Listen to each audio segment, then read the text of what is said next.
Hi there, Tom Johnston here with TomJohnston.org. Today I'm going to talk to you about emergency funds and building what I call a financial buffer. So first, what is an emergency fund? An emergency fund is a very simple concept. Frankly, I think it should be obvious to everybody, but apparently it's not. So here we are talking about it. An emergency fund is basically an amount of money you have in cash that covers maybe a month, 2 months, 3 months living expenses, whatever you think is appropriate for your life circumstances, so that you're not living at the ragged edge of life on the, a half a paycheck away from having to move in with family, friends, or goodness knows what situation it is. When I quit college or graduated from college, I actually stayed and I did an extra year of schooling where I audited courses. That means you take the courses because you want the knowledge, but you don't actually get credit. And so I went to school for another year, but I was supporting myself. I got a job as a busboy. I worked 20 hours a week, and I actually managed to save in 1 year, working 20 hours a week on $13 an hour, probably $4,000 to $5,000. And I lived in a one-bedroom apartment with a roommate. I hardly ever went out to eat. I ate at the restaurant where I worked quite often. I had a fantastic year. In fact, it was one of the best years of my life. And yet, making very little money, I was able to save up a fair amount of money, the equivalent, if you will, of an emergency fund. My point is, look, we all have our personal circumstances. Sometimes we have more than just ourselves to take care of. I get that. But I think all of us, if we put our minds to it, could save money and build up an emergency fund. Believe me, your psychology will be much stronger once you do that. Honestly, that's all I'm going to say about the emergency fund. Actually, I'm going to add one more thing, and that is, if you have credit card debt, this is where it's a bit of a balancing act. Frankly, your credit card is your emergency fund if you have credit card debt. And what I would suggest then is pouring money at those credit cards. Maybe you have a couple of weeks to a month's worth of living expenses, obviously in cash. You need some money just in case, but really just pour it at that credit cards, get it paid down as quickly as you possibly can. If you have massive credit card debt, that's another conversation, and it's honestly beyond the scope of this video. Perhaps we'll address that in another video. But the point is, when you have credit card debt, the emergency fund dynamic is a little different. The priority needs to be paying down credit cards, because the fact is that those interest rates that you're paying are brutal. They're not right. You shouldn't be paying that.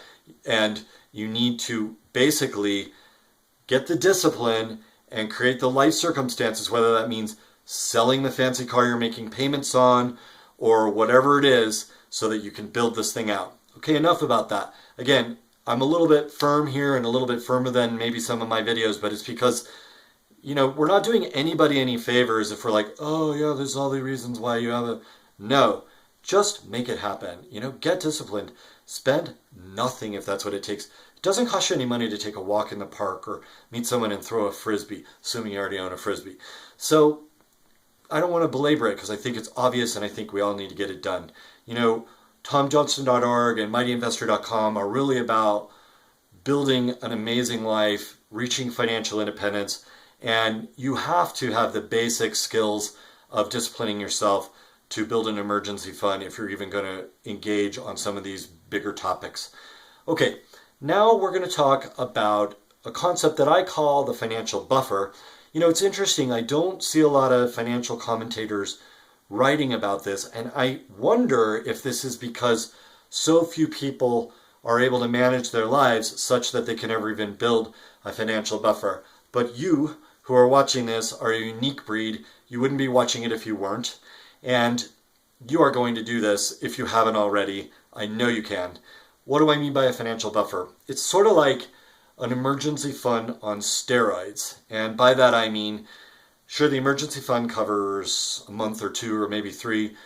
With the financial buffer, you're talking about assets that are 6 months living expenses, a year living expenses, potentially even years of living expenses. And I should clarify, this does not have to be in cash. It could be in investments as well. Obviously, if you are intending to live off of these funds in the very near future. You do not want them invested in very volatile investments like stocks. But if this is a financial buffer that you will use as your buffer for many years, including decades, then non-cash investments or non-short-term bond investments make perfect sense. I've always been someone who wanted to have this buffer, and here's why. It creates much more flexibility in your life in terms of what decisions you make. Once you get a buffer that's like a couple of years of living expenses, if you don't like that boss, you may not quit, but you may stand up to that boss. Or if you want to travel the world, you may like have the guts to go in and negotiate a leave without pay where you see, and this is, I'm not saying just quit, be smart. Try to get a leave without pay so that if you want to, you can come back at the end of like a year off. I know that sounds unusual, but if you're a high performer, employers are often pretty flexible. They want you back. You know, they know you're a good person. They get that in the modern world, people do all sorts of different things. And that's what this buffer can do. Obviously, another great thing about a financial buffer is if you have a great idea, some sort of entrepreneurial venture, you have the wherewithal to go for it. I actually don't necessarily advise doing that. I think generally you're smarter off building it out while you maintain the stability and paycheck of another job. It'll take the pressure off. It'll allow you to be more creative. Nonetheless, the financial buffer does open up those possibilities, and I've actually used it that way on a couple of occasions. Another great thing about the buffer, once you start investing it, you know, this thing just starts to grow on its own. The buffer starts to build and build as the money works for itself. And, you know, at some point, the buffer becomes your assets, which eventually, potentially, become more important to you than your salary as those grow.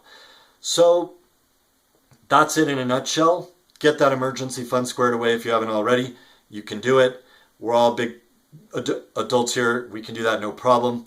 Then let's start working on that buffer. It's going to be a huge wall between you and economic pressure, between you and economic ruin. Not only is it a wall between the risks and the ups and downs, it is also sort of like something that builds you into a position of strength where you can take more risks, entrepreneurial risks, other risks, ask for things that you wouldn't otherwise, and just open up options as much as you want. I wouldn't call it FU money. I hate that term, actually. If you don't know what it is, you can look it up. This is not a site for vulgarity. And that would be something where you have quite a bit more money. That's where you're truly financially independent. But the buffer is when you're on the way. And of course, once you're financially independent, what you have is a massive buffer. And, you know, these definitions are a bit academic anyways at some point. So let me know where you are on this path.